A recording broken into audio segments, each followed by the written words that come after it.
چنان حبیب مظاهر مدافع حرمم، به قصد حفظ حریم حرم به پا خیزم، کنار لشکر عشاق حسینم قدمم، ز کودکی خادم این تبار محترمم، چنان حبیب مظاهر مدافع حرمم، کنار لشکر عشاق حسینم قدمم.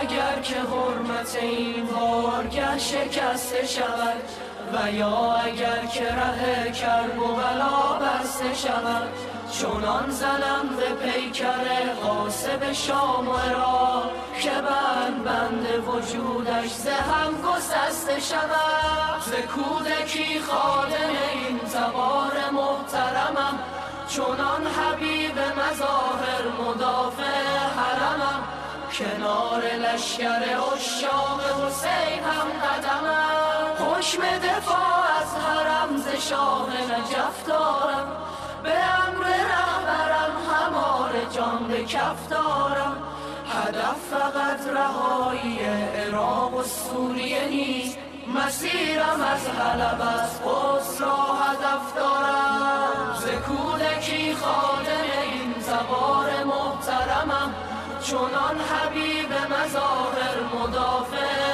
حرمم، کنار لشکر عشاق حسین هم قدمم. نه غصه جدایی از یار و وطن دارم، به امر حق به راه دل کفن به تن دارم، پریدن از قفس که بال و پر نمیخواهم، عشق از فال پریدن همان که من دارم. ز کودکی خادم این تبار محترمم، چنان حبیب مظاهر مدافع حرمم، کنار لشکر عشاق حسین هم قدمم. ذکر لبم یا زینب به دلم واهمه نیست، به سرم جز زیارت حسین فاطمه نیست، خدا مرا از در این خانه جدا نکند، جدایی در این خانه مرا خاتمه نیست. خطوط قرمز دور